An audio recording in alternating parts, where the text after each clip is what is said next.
Hello, anybody who's here. How are we doing today? I'm not super prepared for this live stream, but I put a flower on my head, so that's how we know I'm prepared. Are people actually here? Is there humans here? Yeah, there's actually humans here. That's great. Good, I'm not super prepared because spent the day working on a thing I can't talk about. Didn't really go the way I wanted. Yes, I decided to wear a big flower on my head since I'm not prepared. I actually forgot that I had this and that I needed to get something out of my costume drawer the other day, and I rediscovered like a treasure trove of random tiny hats. And I had a moment of like, I should wear a tiny hats again because you can show them off on Zoom calls. So they're like actually relevant in a lot of other ways that most of my wardrobe is not. So,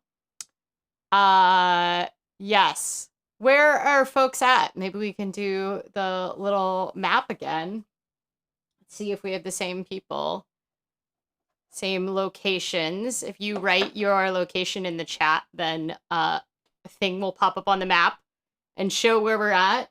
You can be as vague as you want, although if it's not a place that Google Maps can find, then it's too vague. Because I think if you write like hell or something, maybe it'll be Washington, D.C. If you write hell right now.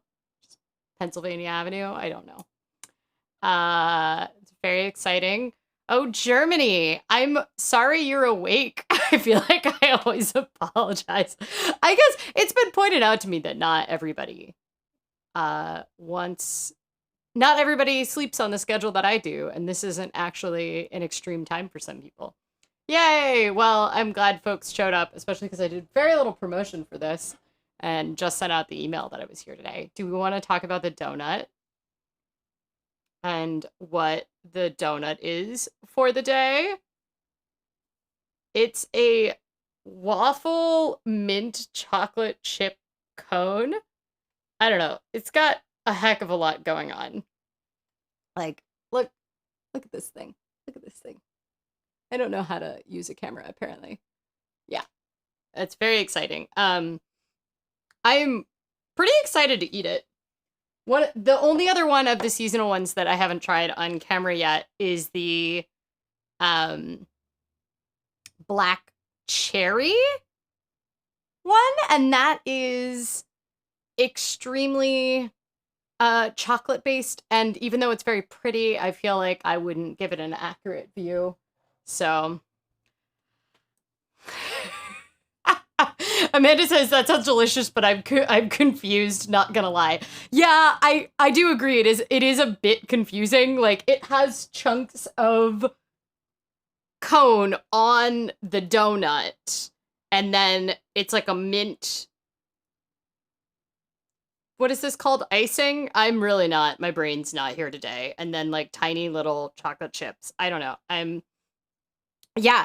Well, Claire, this does smell a lot like mint chocolate chip. I love all the Nadamu ice creams that I've had. One, I appreciate their name is not like it's like clever for a vegan company name, because I feel like most vegan dairy product alternatives are either named something like Nature's Way.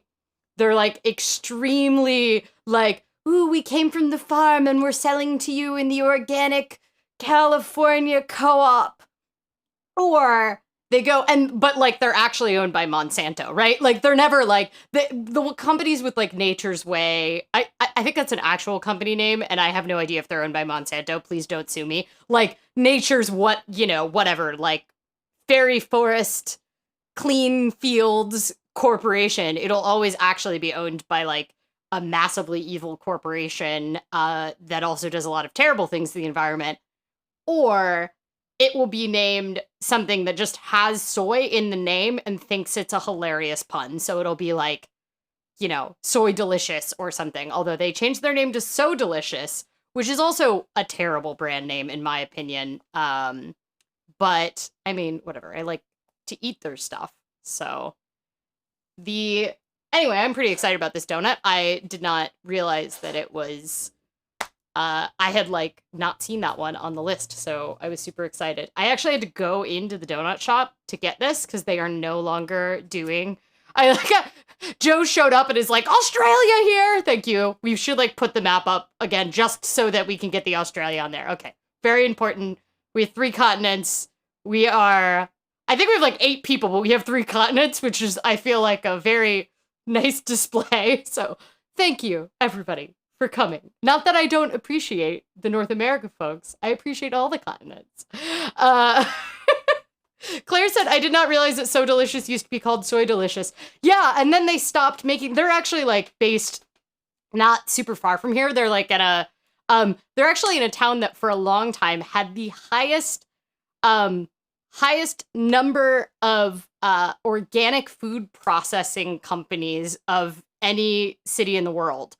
Which is, I don't know, a fun fact I knew because I used to dumpster dive in that town and was very involved in like food policy when I lived there. But they make a ton of like coconut-based things now, so I guess they moved away from that. And soy has I think it's gotten a bad rap. Like, it was trendy in the early 2000s, and then they decided that it's full of estrogen and would give men boobs.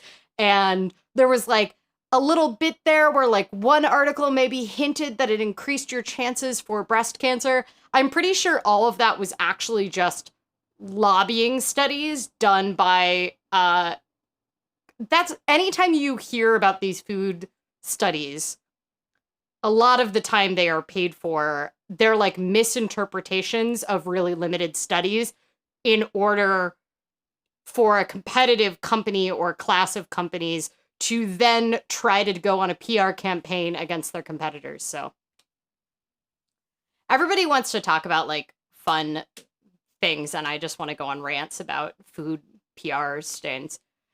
Claire says, I'm incredibly grateful that soy has become less popular because I have lost my ability to comfortably digest it. Yeah, I have a friend who's like very allergic to soy, possible hospitalization from consuming any amount of soy. And she traveled in China, and I don't know how you eat anything in China, especially because she doesn't speak Chinese. So, like, she's trying to travel and also figure out how to actually, like, comfortably make sure she doesn't accidentally poison herself with soy. So, I appreciate that we need options for everyone. I really enjoy soy, but I realize it's not for everyone. So, I think this place downstairs, everything that they do is soy-free. The donut/ice cream vegan shop. But it's definitely not gluten-free, so if you can't handle gluten, it would not be fun. I'm so glad people are here. The only thing I have prepared to talk about today, other than a donut, is folks had questions about this, like what is going on with Hong Kong and the United States dollar peg situation. I didn't actually get a screenshot of the question. I knew people just had a general question about what was going on with it. So I will try to do my best to explain it. I don't know if there's anybody who is like wants to know how this will affect them personally, or if they're just kind of theoretically wanting to engage in it. So yeah. Josh says soy can be a sanity saver for keeping certain stuff cheap. Yeah, I mean, that's the really big thing with soy. Well, thank you, Joe, for coming and dropping in as our Australia representative for the day. Soy is very cheap in the US, and we're the largest producer of it. But I mean, it also started to fall apart because all the soy farmers got screwed over by the US China trade, because that's one of the few things that we actually are a net exporter of is soy. We don't do a lot of net exporting to China in particular. Wow. I like how we started talking about ice cream and it's actually going to come back and tie around to the Hong Kong dollar peg because we're talking about Chinese trade, which is extremely important for the Hong Kong dollar peg. So,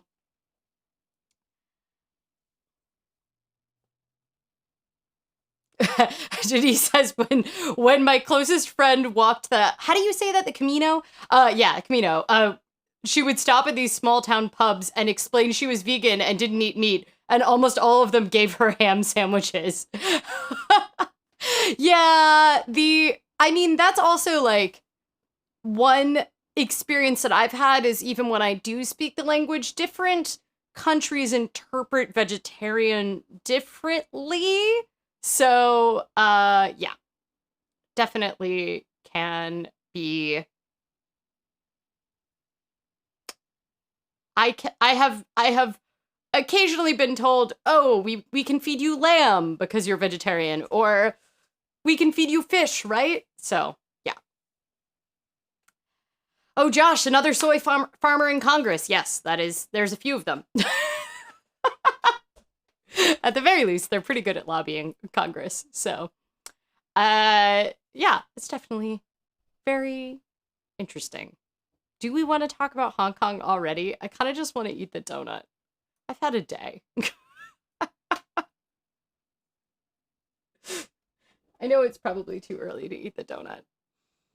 Um, if who has a specific question about what's going on with Hong Kong right now, because I want to know how far back I need to start. Like, do we need to go all the way back to the Spanish dollar so that we can understand the role of colonialization and being a trade island on the current situation? Or do we want to just mostly stick to what's currently going on?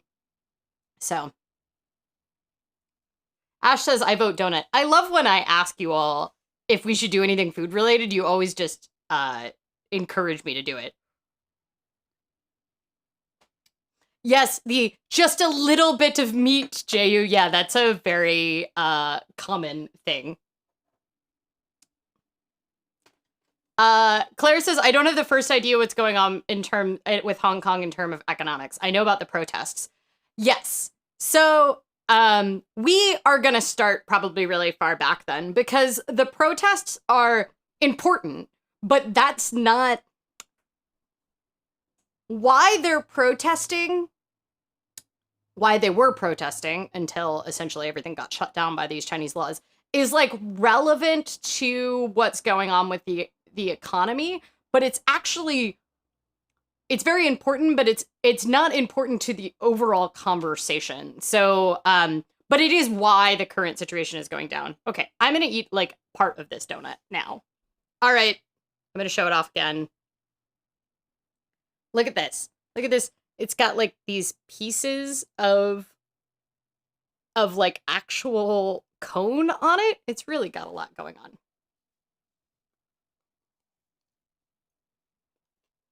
Oh my god, it's very minty. Oh, this is extremely minty.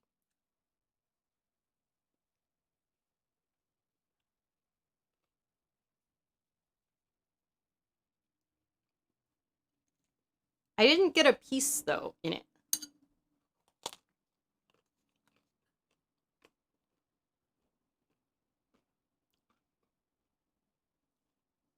It just tastes like a solid mint chocolate chip ice cream. It's just a solid form of a mint chocolate chip in a waffle cone ice cream in a, yeah. It perfectly encapsulates what it is. So that's all I really have to say about it. I really want to get this little like pointy bit.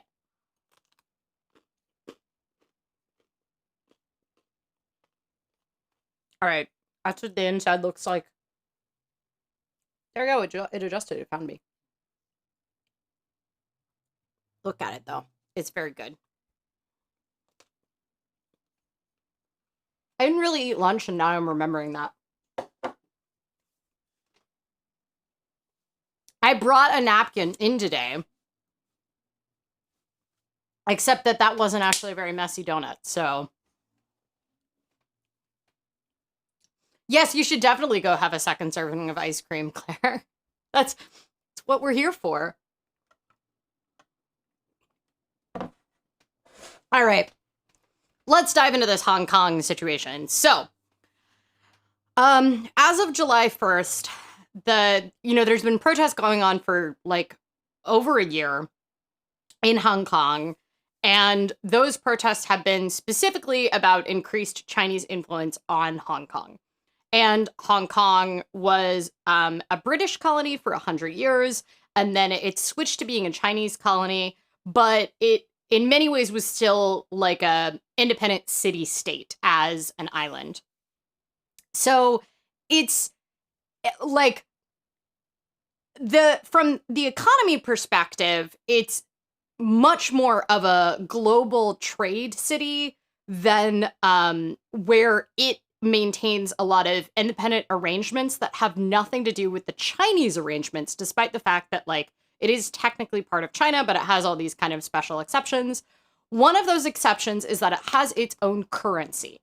And the reason it has its own currency is back when it was originally pegged to it was originally like they tried to put it under the silver sterling form of currency, which is part of the Great British Pound, the Great British Pound sterling, back when it was sterling.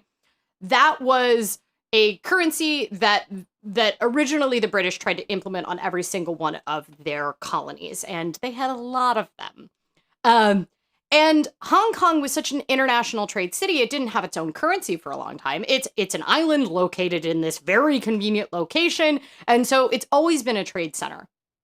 But the Spanish silver dollar was actually the precursor to the US dollar, and the Spanish silver dollar was just way more attractive to do trade, partially because it was just easier to frickin' carry around. It was also easier to calculate out. It was divided up into 8 parts. If you have watched any pirate movies, you will be well aware of the Spanish silver dollars. So the Spanish silver dollar was actually one of the primary currencies of the United States, and it was still accepted as legal tender in the United States for like government debts up till like 1863, when they did a big reorganization of the US currency system. The British silver sterling was considered the world reserve currency, but it started to get more and more complicated as after World War II, Britain was rapidly losing steam and essentially didn't have, they weren't able to maintain their currency at the level that it needed to be in order to keep the same consistent exchange rate that it had been keeping with other currencies in the world, including the United States dollar, which had switched to becoming the world reserve currency, which is actually was decided by like all of the major economies of the world. They got together and they had a meeting at Bretton Woods in 1943 and decided to use the United States dollar as the world reserve currency. And I still don't understand how this happened. Like how they all got together and decided to use the US dollar as a reserve currency. I don't really understand. But as you can watch dramatized in the Netflix hit series The Crown, you can actually see the point at which Great Britain decided that they were going to, I guess it was United Kingdom at that time, as far as currency-wise. Now, it's just Great Britain that has the pound, but Ireland at that time, I believe, was still under the Great British pound. I don't know. I don't know all my years in British history as far as when they were moving currencies around. Because Ireland obviously is on the euro now. So the big issue with this was that when they decided to devalue, they actually made a choice to devalue the Great British Pound, that at that time, Hong Kong could no longer be on it. And Hong Kong couldn't be on it because it did so much international trade. When you choose to devalue a currency and have it be in a place that has a very different standard of living and is setting all of their rates based on this currency, it doesn't work out anymore. So at that time, they essentially set up their own currency, and they pegged it to the United States dollar. And they pegged it, I believe right now it's pegged at 0.13 to a US dollar. So that means roughly 10 Hong Kong dollars to a US dollar. And what it means when a currency is pegged to another currency, the most common currency to be pegged to is the United States dollar. And that's for two primary reasons. The majority of international trade happens in US dollars. And one of the reasons the majority of international trade happens in US dollars is because it is the world reserve currency. So for those two reasons, I think about 66 countries peg their currency to the US dollar. That means they have their own independent currency. However, the central bank has agreed that they will always trade the US dollar for a set rate vis-a-vis their own currency. And the way that usually works is countries that choose to do that usually have a high amount of trade. And they don't always have to have a high amount of trade with the United States, but generally they do.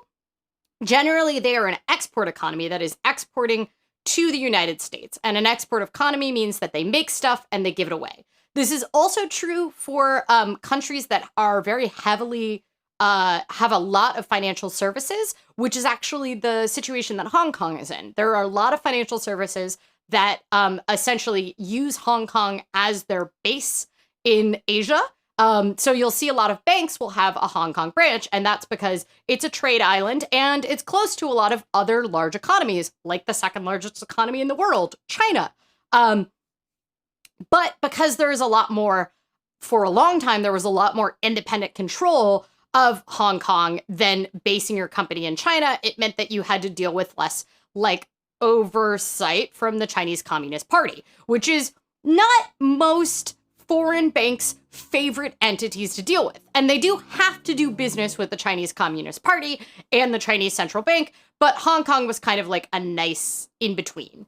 The Hong Kong Stock Exchange is one of the big ones, right? Along with New York and London. Yes, it is one of the big, the Hong Kong Stock Exchange is one of the big ones.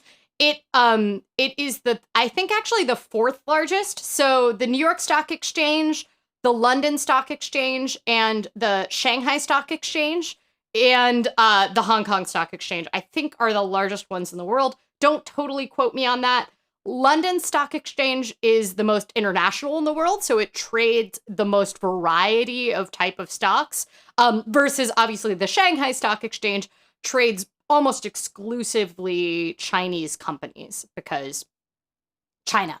So Hong Kong is not quite as international as the London Stock Exchange, but it is a very international place. And so when you see currencies pegged to the US dollar, that means that they are doing a ton of trade in US dollars. That doesn't always mean that they are trading to the US because so many countries do trade in the US dollars. A great example is that most stock exchanges in the world will, the actual transfers will be happening in US dollars. So even if it might be denominated in the local currency, the actual numbers that move around on the screens will usually be US dollars because it's the financial currency of the world. So one of the other reasons that they would have it is because they're an export economy. And that means that they are exporting a lot of things to mostly US consumers, although there's countries in the world that are not the United States that use US dollars. So if you have a trade relationship with one of the countries that uses US dollars, like actually uses it, not just pegs it to, some of those countries are just too small to have their own currency. So they use US dollars because it's an easy currency to get. Partially because we issue lots of debt. And, but one of the reasons so essentially they will do trade and they will sell goods. So they'll sell, like this donut. A donut is a bad example. They'll sell this water bottle. I've used this water bottle as a trade example before, which is concerning, but, this is probably made in China, almost definitely made in China. Yes, this is made in China. So it will be produced in China, and then it will be, let's use Hong Kong in this example. 99% of the exports that actually go through Hong Kong originate in China. So this is produced in China, then it goes into Hong Kong. It gets sold from Hong Kong to the US, and then that US company pays in US dollars. Then they have to actually pay the individual people that work for their company. They have to pay the person that made this water bottle, and that person doesn't want money in US dollars. They might, but generally, they want money in whatever their local currency is so they can pay their rent, they can go out, and they can, buy things, get food. So what happens is that company will then deposit the US dollars into their account, and if it's a pegged currency, the central bank will say, we will always give you a set rate. And countries that have a lot of export and a lot of companies are operating that way like this, because nobody likes uncertainty, as we have learned in these times, and especially business doesn't like uncertainty. And so the predictable rate will be good. Another reason why a country might want to have then a lot of US dollars in the bank in order to peg is because they want to manipulate their currency. So the Chinese dollar is no longer pegged to the US dollar. However, you've probably heard that they manipulate currency. That's a way to phrase it. But they try to keep their currency cheap vis-a-vis the US dollar. And the way that they have to do that is they need to have a ton of US dollars available. So that means they actually have to have a huge stock of US dollars in their central bank. And the reason they do this is because they want their exports to be cheap. They want us to keep buying them. If the Chinese yuan went up so much that their exports became really expensive to us, we would stop buying Chinese products. And so it's to their advantage because they are such a large export economy. So that's one of the reasons why a country would do this. And then usually what they end up doing is they take those US dollars in the central bank and they buy US treasury bonds with it because they produce a small interest rate. And once again, we do pay back our debt. So that's why we don't freak out about the fact that China owns all of our debt, because they're really just selling a bunch of stuff to us. We're giving them US dollars. They find those US dollars valuable. That gets exchanged to the central bank, who then has a bunch of US dollars, and they use it to buy treasury bonds. So where are we at? Do we understand why currencies peg? Are we getting the general idea?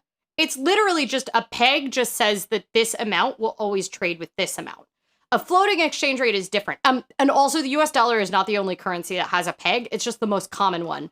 So I think, how much is it? I think it's 40 countries pegged to the euro, which is the second most pegged currency. And mostly the countries that peg to the euro are countries that are physically located near the European Economic Area or the European Monetary Union, but have their own currency for whatever reason. They might not be allowed into the euro yet because the euro, being a union currency between a lot of countries, they have a lot of requirements to get into the euro because, as we learned from the last euro crisis, when they waive those rules, like they did for Greece and Italy, about how much national debt you have and what your trade looks like, then it almost brings down the entire currency, which is what happened back in 2011, 2012 with the euro, where there was a moment where it looked like the euro as a currency might collapse. And Alexa just started counting in the other room. I don't know what's going on. What is she doing?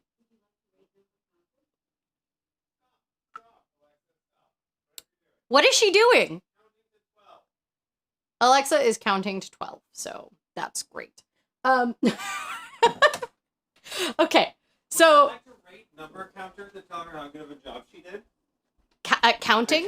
Oh, no, I do not want to rate number counter to tell Alexa how good she is at counting. Can she explain exchange rates? That would be very interesting. I should have an Alexa off. I should explain an economic concept and then try to get Alexa to explain the same economic concept. What do we think about that? Who do you think wins? She was counting up to 12, Laura? I don't know what was going on. Yeah, I know. It would be creepier if she had been counting down. Like, what's coming? She's like, you insulted Chinese currency reserves. Maybe I'll do an Alexa off at some point. Okay, so the countries that are pegged to the euro, usually they're trying to get into the euro, but not always. Sometimes they might be currencies. I believe Iceland actually pegs to the euro now. And Iceland is in the European Economic Area, but they are not in the European Monetary Union, meaning they use their own currency, which is, are they kroner? Icelandic? I think they're kroner or like some variation on it, because like all of the top parts of the world, all of the really cold countries seem to use a version of kroner. They're what? Krona. Yeah, okay. So they're quite often pegged to the euro, and that's because they do a lot of trade. They might be in the European Economic Area, but not the EMU. They might be trying to get in. So a good example is Croatia, which is now in the EU and is hoping by 2022 to be let into the euro. And so they have pegged their currency, the kuna, to the euro. But there's reasons why maybe being on the euro wouldn't be great for them, which is that once they actually do the switch, they right now have relatively low prices. And so when they actually do the switch, they're probably not going to see salaries go up a lot, but all of a sudden they're not going to have that trade vis-a-vis the rest of the European Economic Area that makes their exports relatively cheap and also makes their local prices really cheap. All of the things are loud. This is okay. So, coming back to what's going on with Hong Kong. So, Hong Kong is super interesting because a lot of exports run through Hong Kong. And obviously, the US's biggest trading partner is China. And Hong Kong is this heavily financial services based economy, and it's trapped essentially between these two superpower economies, China and the US. And China and the US are like just pounding each other trade-wise right now. And the other problem that's happening as well is that China at the moment, in addition to all the political stuff that's going on with Hong Kong, China at the moment is trying to deal with the fact that they're this export-based economy and the global economy has slowed down and they're actually ready to ramp back up. But the normal tools that they have available to them to ramp back up aren't really going to work unless trade picks back up in the US. And they have a very different economy to the US economy. One, they have what's called a command economy. And when they need to jumpstart the economy, they essentially just invest in building a bunch of infrastructure. So they'll build roads and bridges and really fast trains in unreasonably short amounts of time and stadiums and stuff like that. They'll do a lot of public works infrastructure, and that's how they get things going again. We don't do that. So only about 30% of their total economy actually comes from domestic consumer spending. And I don't know if you have heard, but in the United States, 80% of our economy is based on consumer spending, which is why we are in a terrible position right now because consumers can't spend right now. Like, not only can they not go to the things where they would normally spend, but everybody is contracting their pocketbooks mostly right now because they're all terrified because money is very uncertain right now.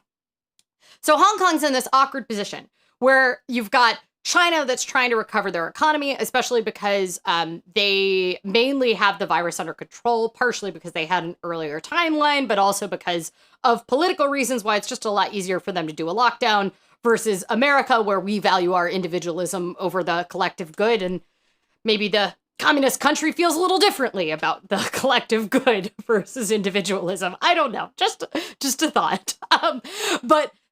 So China's trying to get it back, but meanwhile, they've got this government that is cracking down on Hong Kong. And this stuff, predates the virus, predates this world economic crisis.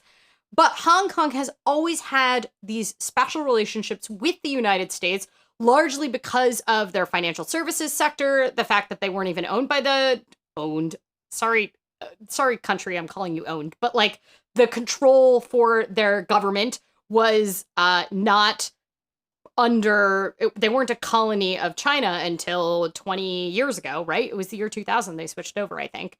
And so they're in that like situation where they're kind of like, we have what is called a special relationship with them. And it's the same. We also call our relationship with the UK a special relationship, which is just that like they have a bunch of special deals with us as far as what we do for them trade-wise. And the US is trying to punish China. We're always trying to punish China under the current administration. And Hong Kong already got hammered by the fact that we had done all these trade tariffs on China during the trade war that China and the US were having. Because, like I said, 99% of the exports that go through China or go through Hong Kong are coming from China anyway. They don't actually produce most of the goods there in Hong Kong. They're just doing the exporting in there. And so the tariffs it's not like exporting through Hong Kong allows you to avoid tariffs, even though we have a lot of tariffs lifted on Hong Kong. If it's a Chinese made good, it already had the Chinese tariff slapped on it when it left China. So, the US essentially is trying to punish China. A lot of countries are trying to punish China right now. I don't know if you heard, but India just banned like 50 Chinese apps, including TikTok, as a way of punishing China this week for other reasons that have to do with a long-running issue at their borders. And the US is saying, we don't like these new restrictions that you put on Hong Kong, and we don't want the Chinese Communist Party to be able to have a window or an insight into any trade that we are doing in Hong Kong. And we feel like it's very possible that when we do trade now with businesses located inside Hong Kong, because of this July 1st, like surveillance rule that essentially went into effect in Hong Kong, there's no longer certainty that they would be able to have kind of that wall that went up, the bamboo curtain, so to speak, that lived between the two. Okay, so one of the big concerns now is with the end of the special relationship that the Hong Kong economy is going to collapse.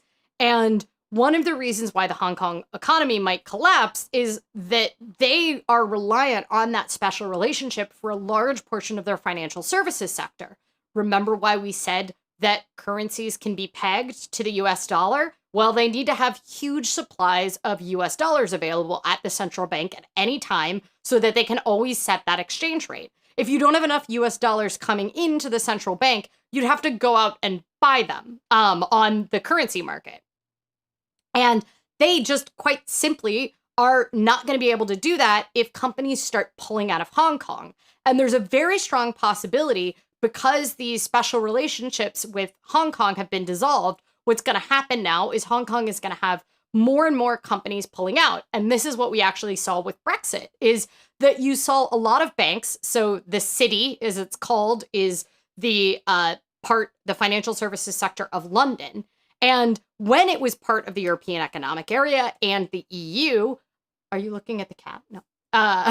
When I thought there was a kitten that had come in here. So when you are looking at the Britain leaving the EU, there was this concern that there was no more reason when they weren't in the EU for all of these banking services to be located in London anymore. And quite a lot of them were like, well, we're just going to end our London branch. And quite a few companies did actually pull out because there was reasons to be located in London, partially because of the special relationship we have with the UK, as well as the fact it was in the EU. So it was a really attractive place for financial services. And of course, the London Stock Exchange being the most international stock exchange in the world, that was helpful. And, you know, London as an international city, it's like the center of media in the world. There's a lot of advantages to being located there. But we saw a lot of companies pull out.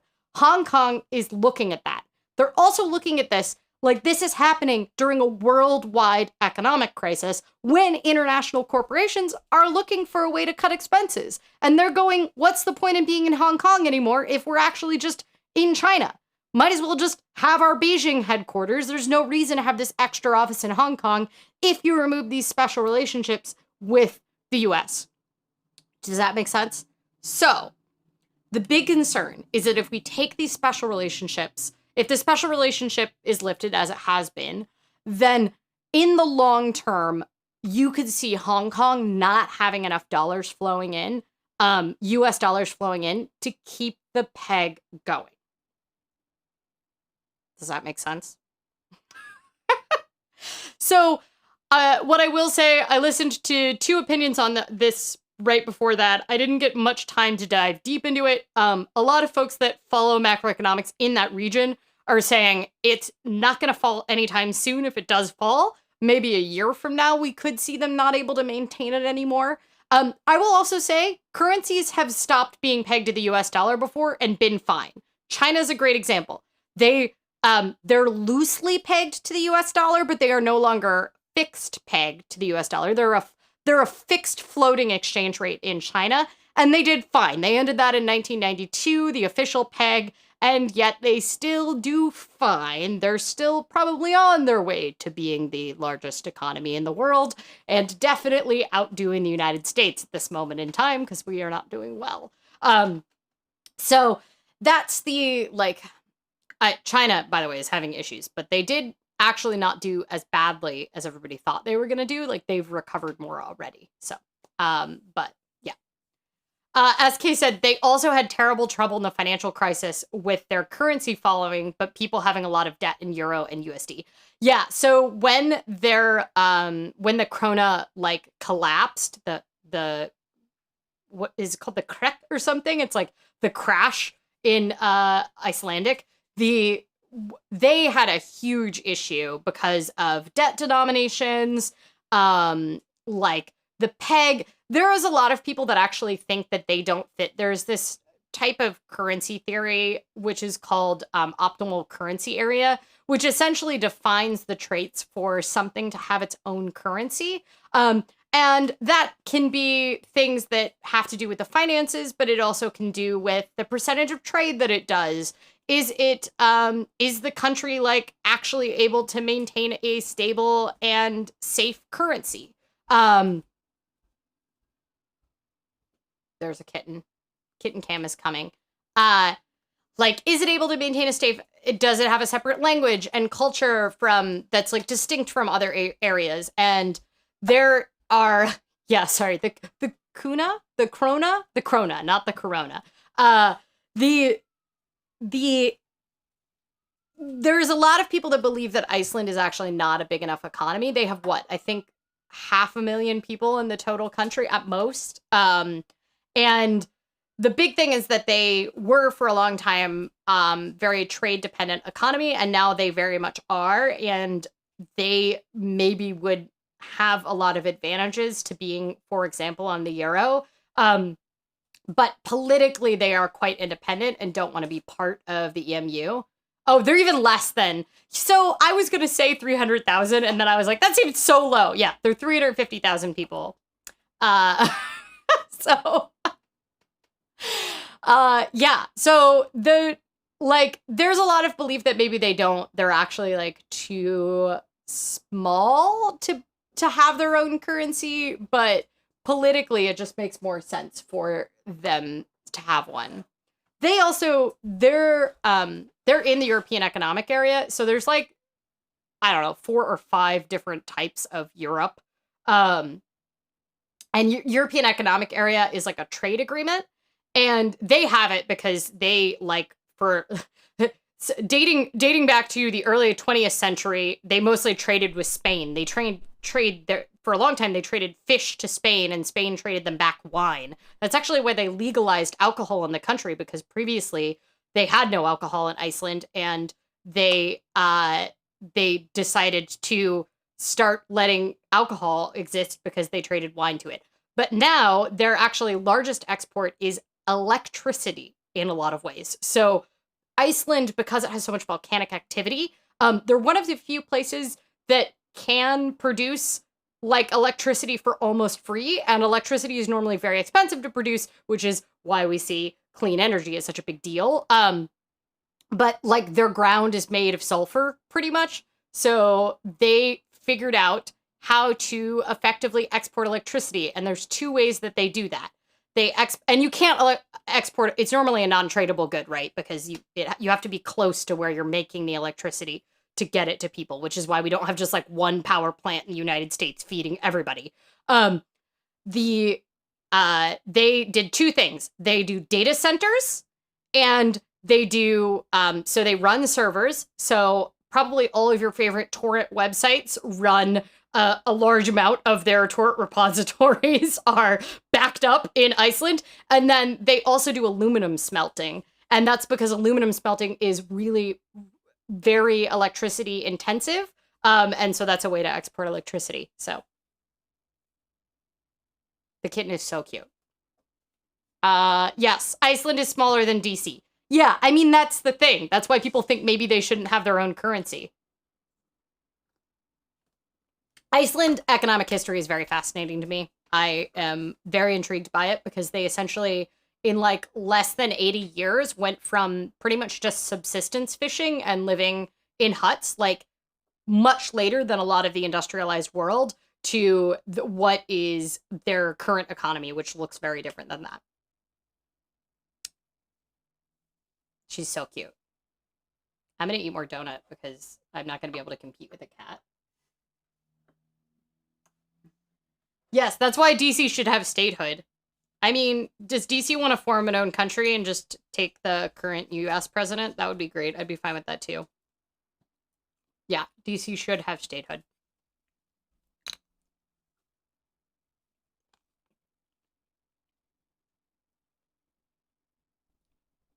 Don't put me back on the screen. Put the cat on the screen. I'm just going to eat this donut. Yes, she is balm for the soul. It's very important. Oh, what flavor donut? Well, I guess I am pretty big on the screen. It is a mint ice cream chip donut. So it has like actual cone on it. Like tiny little bits of cone. It's very good.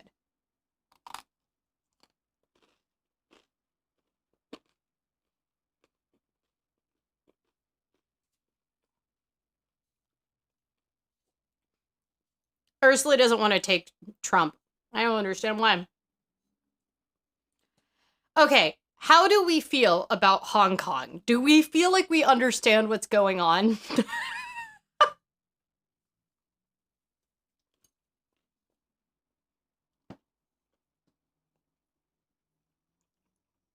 Josh said lots of resorts and such opening in Iceland.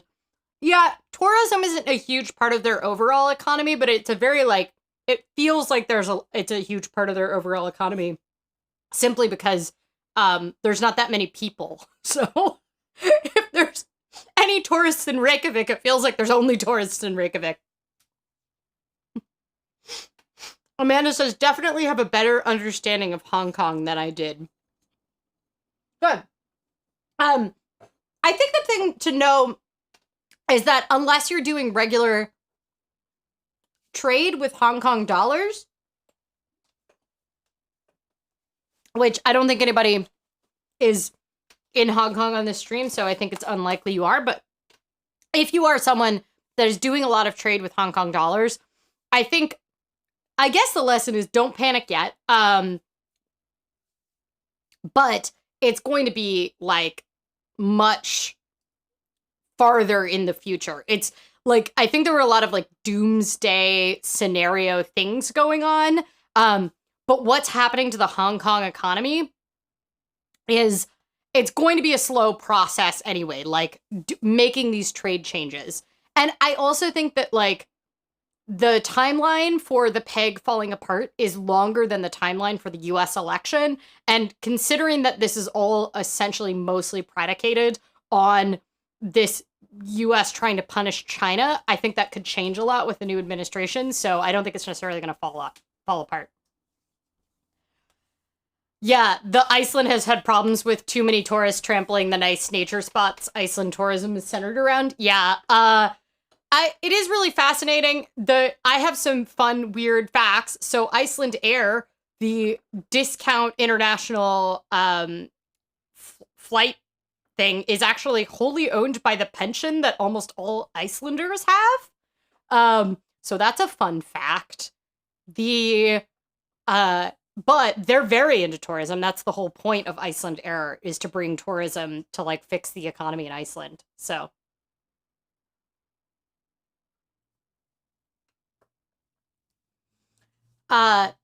yeah, Reykjavik. Well, and I've flown through Reykjavik like quite a few times just because Iceland Air is so cheap, and it's actually really nice coming from the West Coast US to have that stop.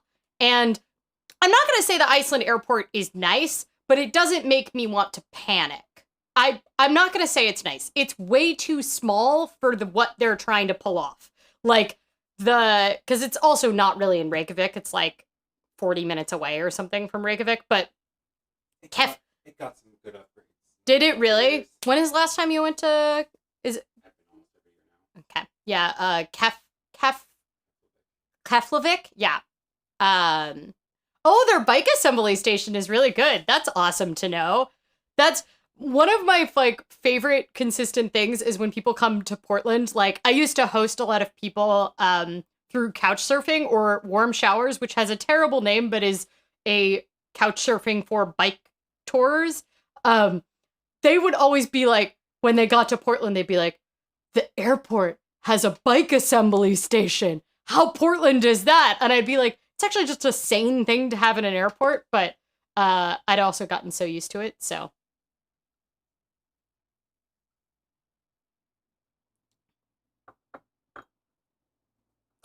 Capital flight is a real issue for Hong Kong, though. My Hong Kong friends say it is faster and deeper than pre-1997.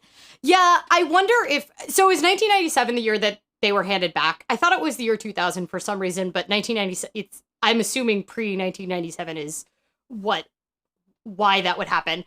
I think capital flight is a real issue for almost every economy right now, though. Like, no economies are having capital pouring into them at the moment. But yeah, it is a huge issue for Hong Kong just because they are so dependent on that financial services sector. So I'm really interested to see what's going to happen.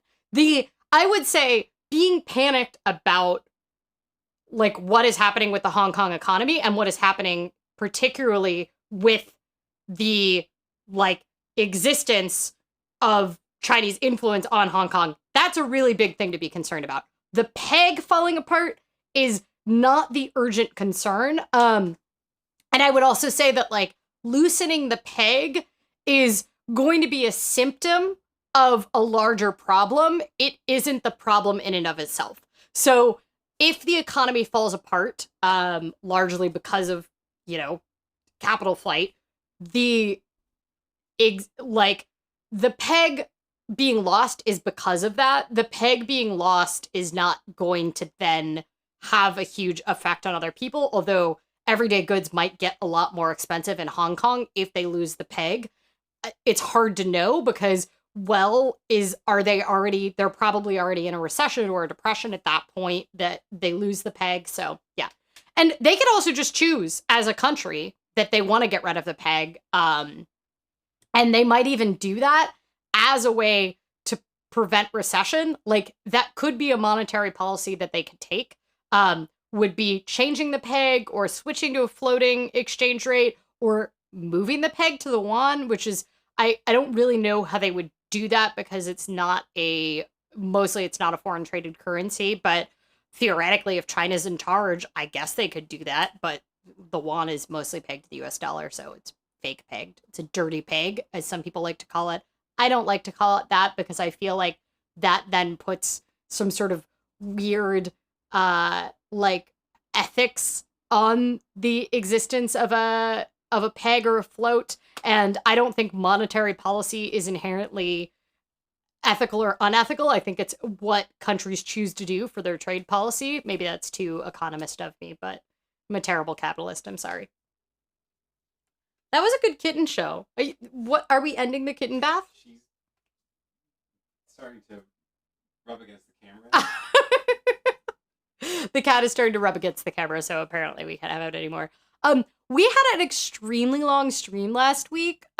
I accidentally went like a whole hour over the theoretical hour-long running time. So I think we'll only keep it to an hour today. But how about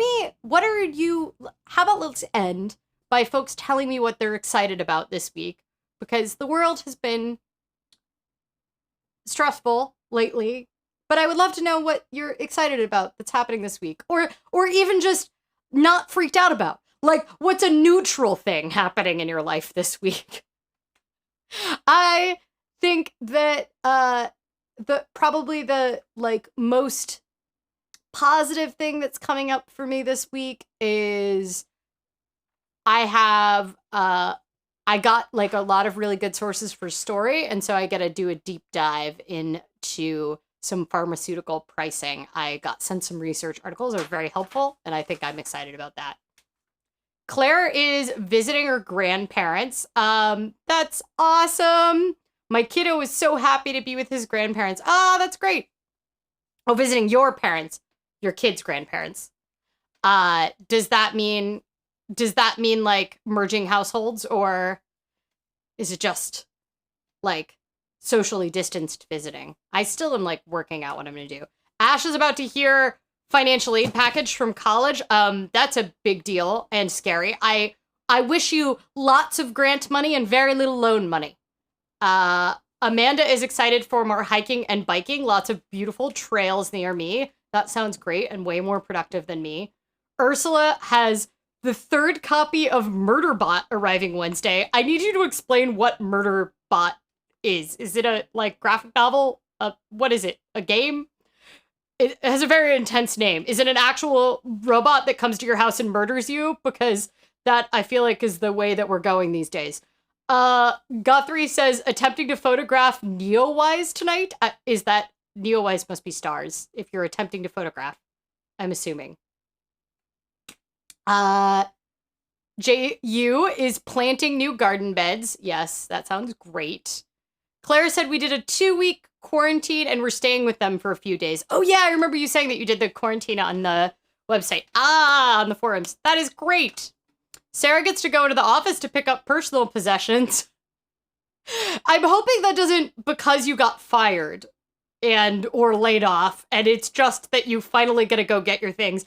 I left, so because, none of us knew this was coming. In one of my offices, we have cubbies, and I have a jar of roasted peanuts that I had opened and I'd only eaten a tiny bit out of, and I just have no idea how stale they're going to be and if they're going to be edible, and I hope they're not going to be rancid. I'm hoping since they're roasted, they won't be. Anyway, I occasionally think about those. When I want a snack in the middle of the afternoon, I think you could just bike into the office. Neowise is a comment. Okay, yeah, I knew it was a sky thing. I think I said sky thing. Ooh, Pixie Dust has hammock coming up. I'm very jealous. I would like a hammock. I saw someone tweet the other day. They recently repatriated back to Australia from the US, and so they had to like pack up everything because they'd been living in the US. I also think it was probably the right choice for them from a safety perspective. But they said that they went looking through all of their bags and they were like digging through everything, trying to find the hammock that they were like positive that they had. They were like looked in their storage cage, their apartment building, and like looked in all their bags. And then they realized that their hammock was in Animal Crossing and they didn't actually own one in real life. So I hope your hammock is in real life. Murderbot is an adorable but nice but definitely plenty of murdering. A sci-fi novella series by Martha Wells. Oh, I feel like I've heard about this series. Yeah, too much murdering, though. I don't normally like a lot of murdering.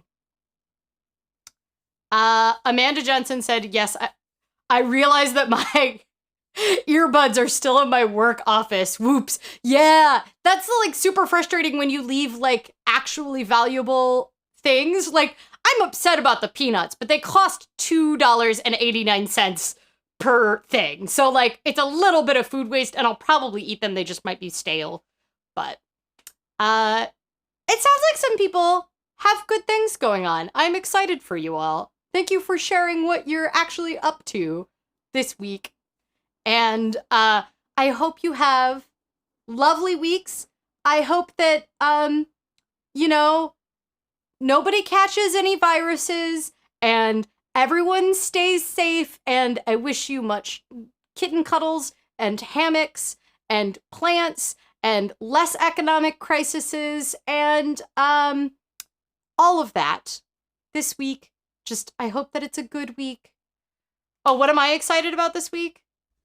Doing my job, which is probably a problem, but it's going to be a good episode. It's on pharmaceutical pricing schemes, so that's what I'm excited about.